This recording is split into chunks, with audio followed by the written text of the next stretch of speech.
Today's guest is Republican Congressman Bryan Steil. He chairs the House Financial Services Digital Assets Subcommittee and co-authored the House's market structure bill, Clarity, which just passed the House in an overwhelmingly bipartisan vote with 78 Democrats getting on board. Congressman Steil, welcome to the show. How are you feeling right now? I'm feeling pretty good. I mean, it feels good to get all three bills across the House floor, and in particular with the vote totals on both Genius and Clarity. It shows the real energy that there is to move forward in this legislative space. So it's a pretty exciting day.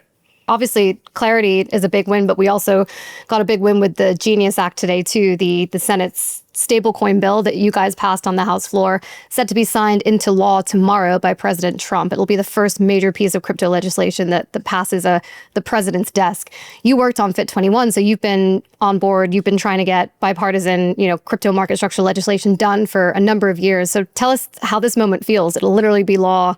I guess by the time this goes out, it'll be today, but we're recording the day before, so it'll be law very soon anyway. But how does that feel?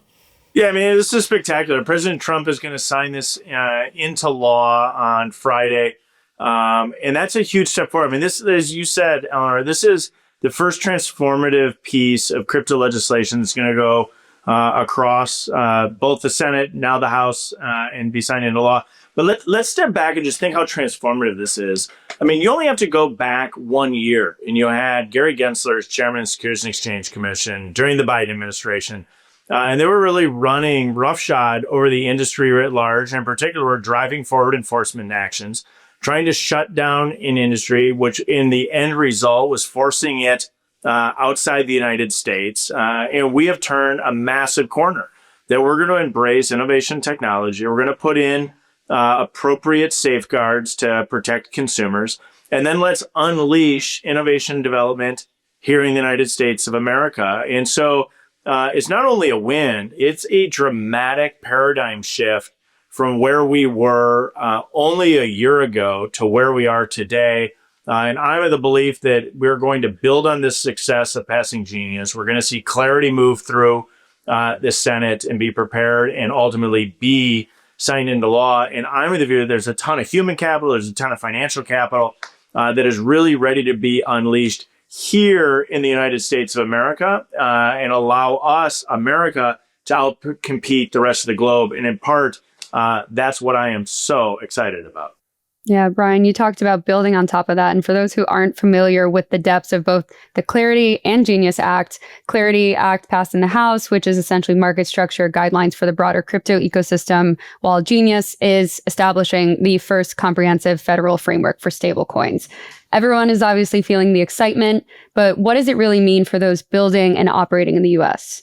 Well, so you almost have to look at this with perspective, right? Again, going back to Gary Gensler, I mean, he's moving forward these enforcement actions. He's shutting down innovation and development. A ton of people were going offshore. As a result, there was very limited, if any, consumer protections outside of maybe traditional fraud protections that existed. And the end result was really bad for consumers. Consumers are the end product of all of these things that can be built and developed on the blockchain technology in a distributed ledger format. And here we are at the precipice of major legislation being signed into law that is going to permanently alter the course of how we regulate in the Web3 era. And so this is a really, really big shift. It's incredibly exciting. And, the Clarity Act might be even the more transformative of the two. I'm obviously biased. I was very involved in the drafting on stablecoin legislation, engaged with the product that would ultimately come out of the Senate, such that we signed it into law. But the Clarity Act is the broader legal framework, and in particular under the leadership of Chairman French Hill, along with G.T. Thompson, my good friend Dusty Johnson, and others, working on this collaboratively, putting in place this broader framework in the crypto space, I think really sets us up for a massive, massive opportunity here. We're going to see innovation and development in the Web3 in the same way we saw that in the United States throughout Web2. So, Congressman, I want to get to the text, and we have a lot to discuss on the legislation itself. But I believe the last time I saw you was on Tuesday. I was on the Hill with the Digital Chamber And there's obviously been a ton of activity, over this week. We had a bit of an interesting sort of day on Tuesday. And then I think there were a lot of industry participants who were not sure that we were going to have such a great day today. And so I'm very curious just on kind of how the sausage is made. Like what was it like going from Tuesday to this afternoon? Can you walk us through kind of the behind the scenes there at all?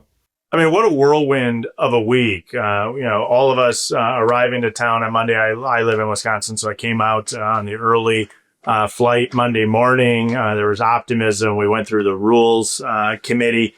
We get the rule, and in House procedure, you have to have a rule to get a bill to the floor. It's all the rigmarole that it drives them nuts about how DC works. But you got to get the rule. It gets through committee. We bring it down to the House floor.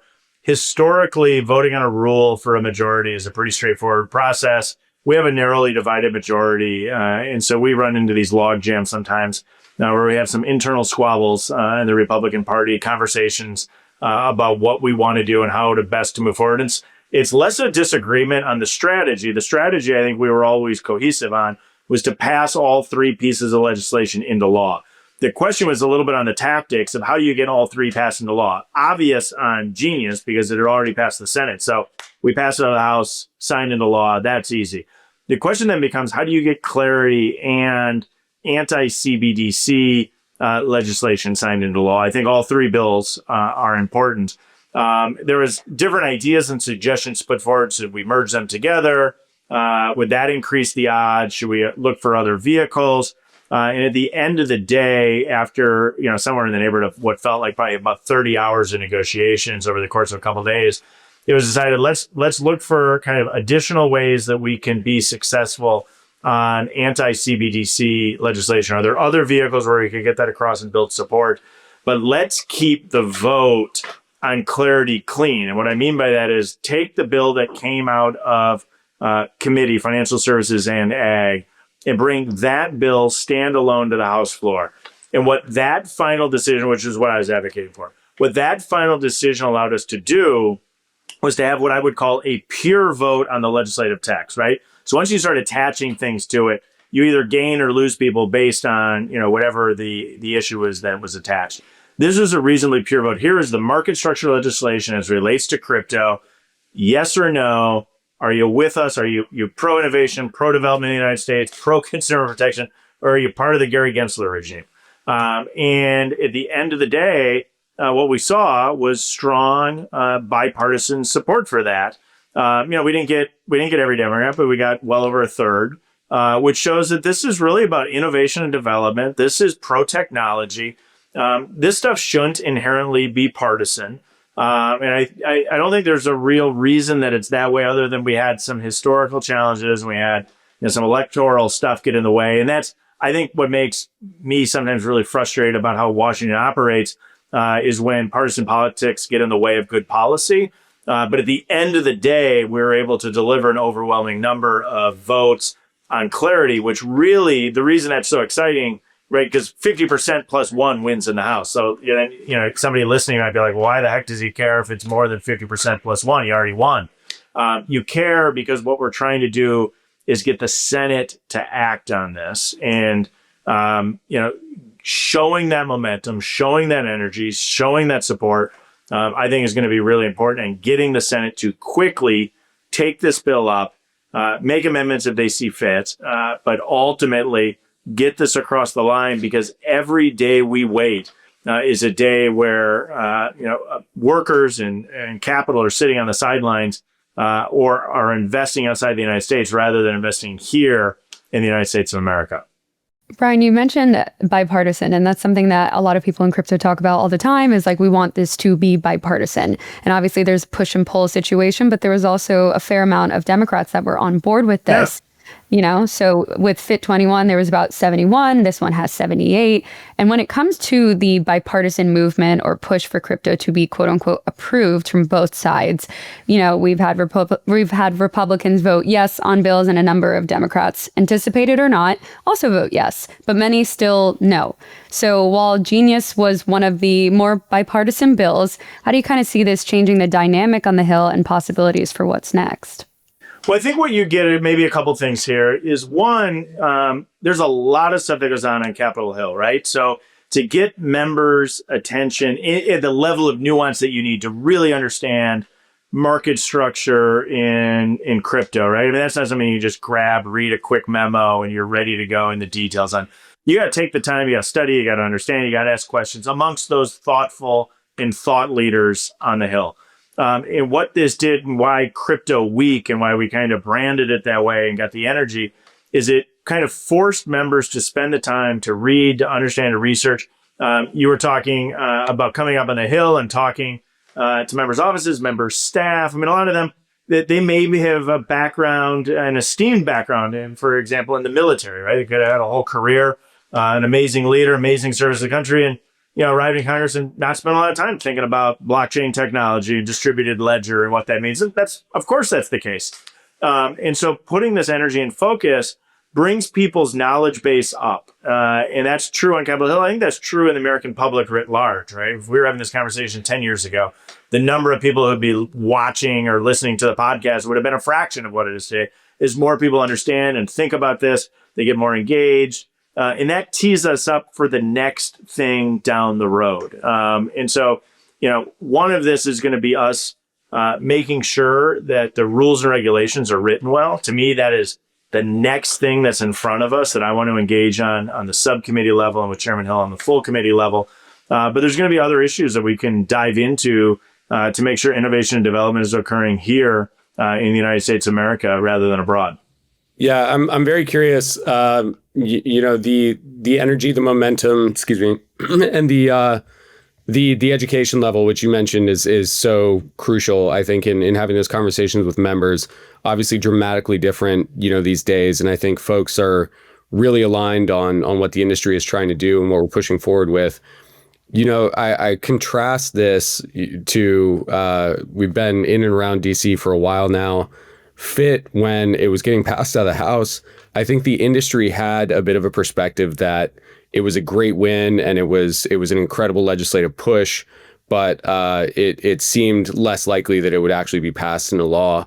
And so just having gone through that process and now being where we are today, what do you think has changed about whether it's members or the industry that's gotten us to this point where we're actually talking about having bills on the president's desk as opposed to these sort of unfortunate moral victories in the past?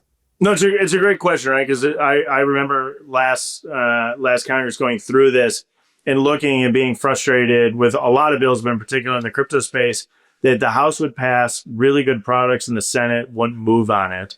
And a small number of leaders have a disproportionate say. I mean, Senator Thune is pretty darn clear, working with Chairman Scott, that they're going to move on this legislation. President Trump of the White House is asking for this. This is part of his agenda. And admittedly, President Biden, not all Democrats, but President Biden was on the opposite side of a lot of this with Chairman Gensler at the Securities and Exchange Commission. And so the likelihood that you felt that this was going to be picked up in the Senate was low. And so sometimes it felt at the end of the day, although you got a really good piece of legislation through and across the House floor, it felt like you were part of the model UN, right? That it was, a high school experiment, and you got a free trade agreement between Mongolia and Madagascar, only to realize that there was no trade, right? And so you thought, well, why did we do all this work? But you do that work because it tees us up for what we just saw pass the House floor. That was a spectacular exercise. We build on the hard work of folks like former member and former Chairman Patrick McHenry, who spent countless hours working on this and getting us to where we were a year ago. We then built on that with the Clarity Act under the leadership of Chairman French Hill. My work that I was able to do on the subcommittee, Dusty Johnson, G.T. Thompson, and others. Great work by Whip Emmer. And it's folks coming together, as well as our Democratic colleague. I mean, we could name drop for 5 hours here. But people who stepped up to get this done. And then you're exactly right. There's a sense of optimism that the Senate's going to act on this. And in large part, we can look as to what the statements are coming out of the Senate. I mean, you can look at what Senator Scott's saying, what Senator Haggerty, Senator Lummis is saying on this. They are engaged. They're ready to go. And so hopefully they're looking at our vote total and folks are knocking on their doors saying, now's the time. Let's bring this up. Let's get this done. And let's bring clarity up for a vote in the Senate. Hopefully we get there. Yeah, Bryan, I do want to talk about Clarity's path in the Senate, but I just want to go back to something you said before about passing a Clean Clarity Act, which is ultimately what we saw happen today. But there was some discussions earlier in the week about potentially packaging it with Whip Emmer's anti-CBDC legislation. Republican leadership, you and French Hill notably said that, if you did that, you would probably lose votes and lose the bipartisan nature of the bill that you guys have been building for months and arguably years. I think there was a little bit of confusion, especially on Twitter, for people who thought, okay, well, if they put the two bills together and they lose Democrat votes, is that because Democrats really want a CBDC, or is it because the package that you guys had already agreed on had already had bipartisanship and it was going to be more difficult to pass both, together because it's a combined legislation? I guess the question I'm asking here is it a fact, or do you feel that the Democrats are actually really wanting a CBDC and that's why, maybe that bill wouldn't have passed as a combined, or is it something to do with the text? I don't know the answer to that in full. I mean, you heard Maxine Waters argue on the House floor that the Fed should be researching in that regard. But I think some of this is process. And so one of the challenges we see, right, is educating people and informing them what's in the bill, what's out of the bill, how does it work. And you change the rules of the road partway through, it's really hard to drive forward that information about a different play call. So the original play call was structured, I think, very thoughtfully. Let's do 3 votes all in a row on 3 important topics that are clearly related but not interconnected. So you get your vote on Genius in a clean way. So that's off to the president's desk to be signed into law. Done. Let's then get a vote of record on market structure legislation. And so we can show the momentum to the Senate of what we have.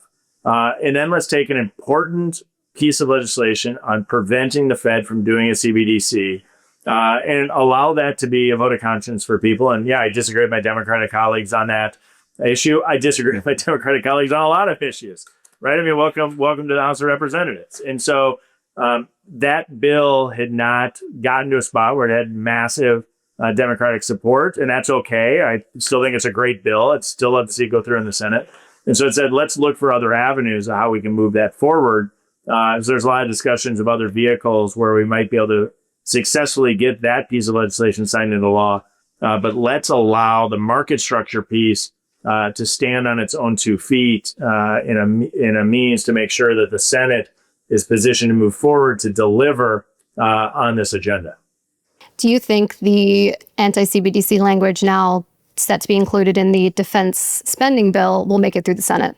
Yeah, I mean, I'm hopeful. I mean, that's, it'll be easy to do on my side. I'm happy to vote yes on it. The Senate's got some decisions to make on that. I don't have full visibility as to exactly how the Senate sees that play and how other things. But the gist of it is saying, let's look for ways to get that policy enacted into law.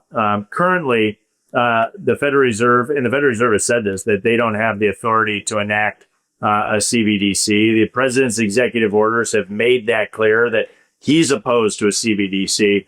And so we have the Trump administration for a minimum of 3.5 years in front of us. And we're going to have hopefully like-minded administrations in the future. That said, let's get it signed into law. But the urgency of that is different than the urgency we see of getting the clarity across and signed into law. Bryan, you talked about the 3.5 years that are left, and I know that's a conversation a lot of people have, and we've asked people who have come on the show that as well, like, listen, things may be good during this administration, but what's to say that after that, who knows what happens? And hopefully we know what happens when you give us the answer, but what is needed to maintain this long-term stability and sustainability, so to speak, of these legislative crypto wins and other things? Well, that's in part, that's why you need clarity signed into law. A lot of this, the regulators could do. I mean, in theory, the SEC under the previous administration could have implemented much of what's actually in clarity. I think they actually have the regulatory bandwidth to do a lot of this.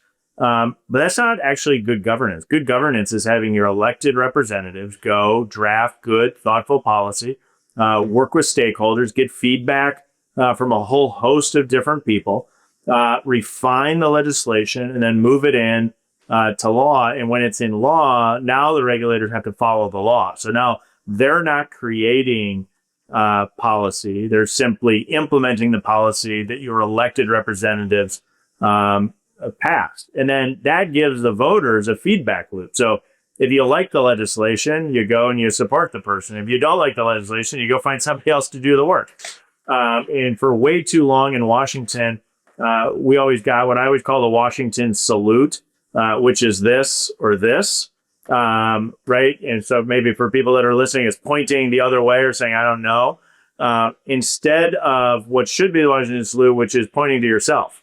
And so we don't have enough feedback loop in Washington. I think that's how you get really bad regulations coming out of DC is the way too many elected officials hide their head, don't want to be held responsible. And I think what we're actually showing the American people through these vote totals is here's where your representative stands. And that's why having that clean vote on clarity was really important. You get to know wherever you sit in the United States of America, in any of 435 congressional districts, you now know where your representative is on having clear market structure legislation in the crypto space. And if you're like us on this call, you think it's great if you're represented by one of the nearly 300 members that voted yes. If you're represented by one of the over 150 members that voted no, give them a ring and let them know that you're disappointed with him or her. I think that's how our democracy should work. Mm-hmm. The name Clarity is clarity, right? 100%. That's where it came from, right? Yeah, I want to ask a quick question on just I think like the magnitude of this legislation, right? If it does end up, hopefully getting through the Senate and to the president's desk, there's been a lot of comparisons, and some of our viewers, I think, are very familiar with the legislation. Some may be less familiar with the text itself, but there's been a lot of comparisons to Dodd-Frank, and just that this is like a sort of once in a decade level of kind of like financial reform. And it seems like implementation, to your point about getting predictability and what happens in the new administration, all that kind of stuff, is going to get played out here over the next several years. So parts of the legislation, I think, are still pushing a lot towards rulemaking with the SEC, and we have Chair Atkins and obviously Commissioner Peirce doing great work there. We have hopefully Brian Quintenz coming into the CFTC. How do you think we are going to see this play out over the next several years, just given how big and broad this legislation is as it relates to litigation, regulatory agencies, having the text of the law available to folks? Like, what's your view on where we go from here? You went Dodd-Frank, I haven't go. This is the next reiteration of the 33 and 34 Act. Just because I think of the transformation of securities law in the United States in the 1930s with the 33 and 34 Act.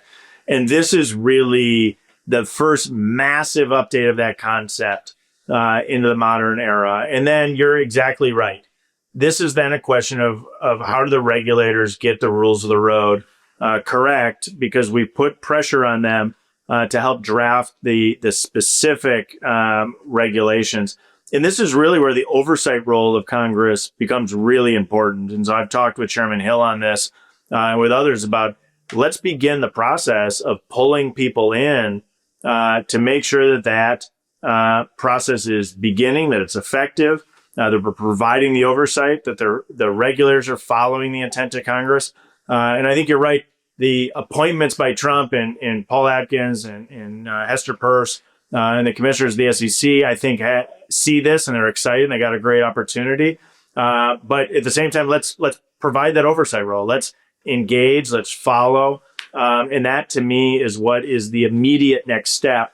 Is we see the signing of the law, the implementation phase and getting that done correctly is essential. And I think we got a huge opportunity to continue to track that, to bird dog, and let's get these regulations in place quickly again, because I think that we're going to see this wave of innovation and development in this space. Bryan, you had a presser right after the votes passed the House And I noticed that you said, we're celebrating today, but the work is not done. And you mentioned that, now the work continues with you guys going to the Senate and basically encouraging them, right, to pass clarity, to pass market structure as quick as possible. Clarity obviously does head to the Senate now, but they are also planning to release their own version of market structure legislation this month. How much of the original Clarity bill do you think we'll see stay the same? Or do you think we'll see a very different text once the Senate is finished with it? Predicting the United States Senate from a seat in the House is a fool's errand. I'm asking you all the Senate questions. Sorry. Yeah, no, but it's the right, it's the right question. But I think what you see, Eleanor, is the massive vote success that came out of the House bill tells us we landed this pretty well, right? I mean, if we got just Republican votes and picked up one or two Democrats, you'd say, okay, you didn't maybe have the dials quite set. Where you could see this pass overwhelmingly in the Senate. I think what you actually see is us really landing the plane in a really good spot. It's a strong, solid bill. It has broad bipartisan support. I think it's ready for prime time. And I'd love to see the Senate start with us as the base text. It's open, I guess, to amendment.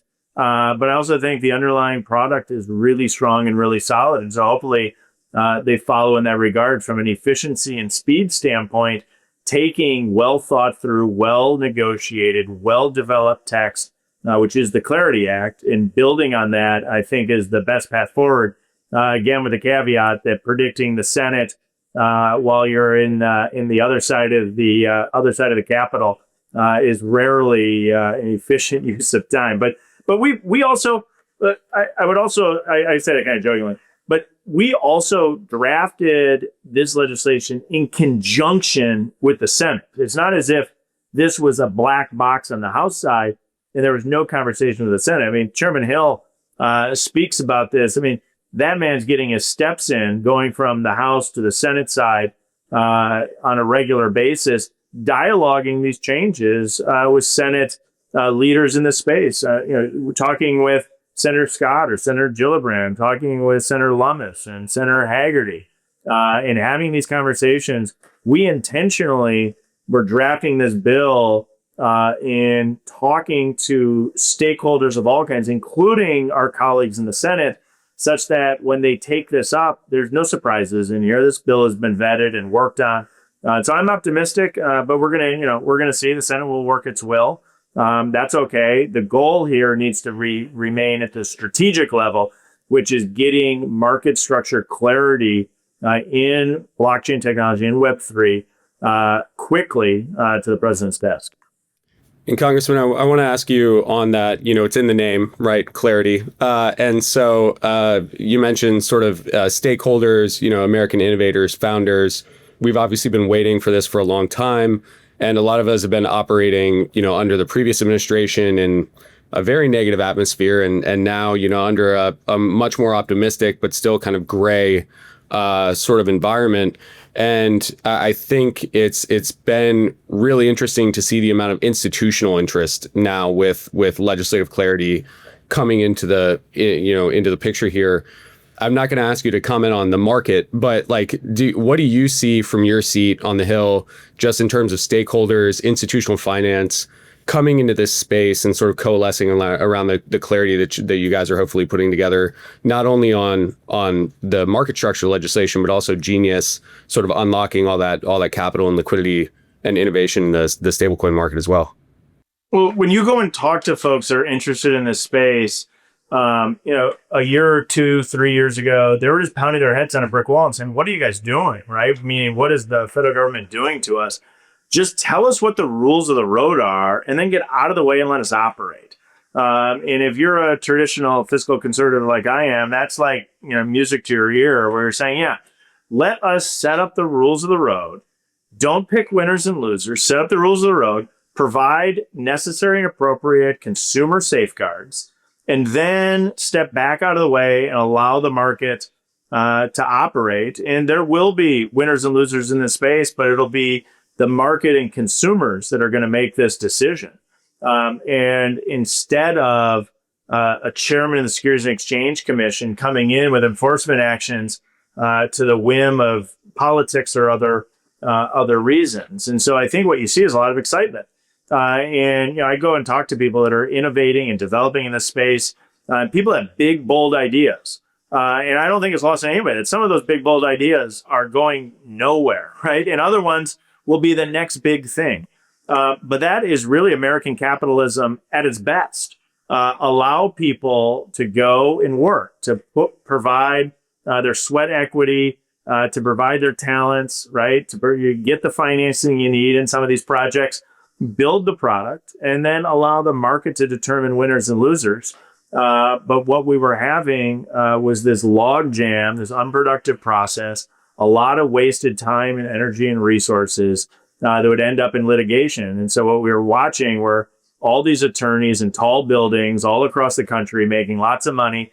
And instead, the people that were actually toiling away in their basement or in dorm rooms were finding themselves running into brick walls. And I think this Clarity Act, if we're successful and it's signed into law, and I continue to be optimistic, and I think the energy we got from the vote totals tells me I should be optimistic, that what we're going to do is unlock this, and innovation development is not going to be in boardrooms and law firms. It's going to be in dorm rooms and basements.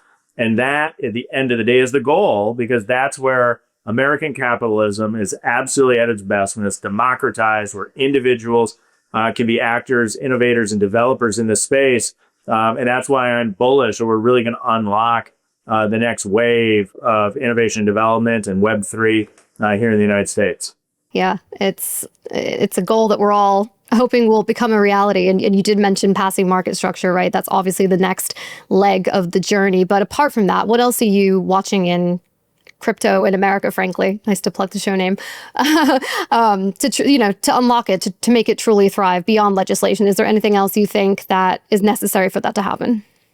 I think getting across, obviously, this bill, we've discussed that ad nauseum, right? Getting the rules and regulations in place, that's going to be next. And then there's going to be broad conversations of things that are next.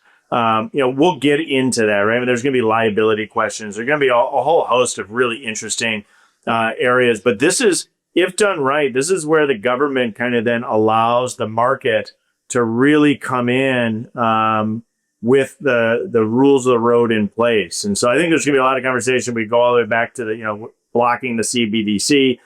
There's a lot of other pieces that we can work on. But after the passage of these two bills, there's going to be a moment in time of celebrating. But then it's going to be back to work. And I think getting these regulations in place correctly is probably the biggest next task in front of us. Mm-hmm. Last thing, Congressman, we always start our episodes with this, but we just jumped right into it because it was just an exciting day. We'd love to know, what does crypto in America mean to you? Crypto in America means innovation and development of Web3 anywhere you are. And so let me step back. I graduated high school in 1999. And if you wanted to go work in the tech space after high school or after college, you found yourself going to San Francisco and New York. And I had a lot of my friends that wanted to do that. And there's nothing wrong with those cities. I don't know, not to disparage them per se.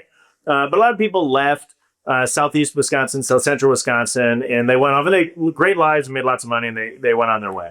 But I think Web3, the democratization of the internet, says you don't have to go to Silicon Valley to work at one of the largest tech companies in the world. You can graduate from high school in Janesville or Kenosha, Wisconsin, and innovate and develop anywhere in the United States of America. And you can build the next big thing in anyone's hometown, my hometown, your hometown. And you don't have to just be in the largest financial hubs, in the largest tech hubs in the United States. And I think what you're going to see is some of the biggest innovation and development occurring in places where 20 years ago, people would be surprised, because the talent that we have in this country that is untapped outside of our largest financial and tech hubs is massive. And the underlying concepts of Web3, the distributed ledger, right? Blockchain technology, almost by definition, says you can do this from anywhere. I think you're going to see a lot of this innovation and development occurring in communities like where I grew up, but across the country. And I think that is really the next big story that will be being told, 5, 10, 20 years from now. Yeah. I mean, innovation can happen anywhere. I love it. Amazing. Well, thank you so much for coming on today. It was a pleasure and congratulations. Thank you very much. Will you Great day to celebrate. Will you be at the signing ceremony, Congressman? I will be at the White House for the signing ceremony. You don't miss that after this much work went into it. We're all going to be excited to see this signed in. Hopefully, I'll see you there. It's the plan. Yeah. Amazing. Thanks for joining. Again. Thank you. Thanks, everybody.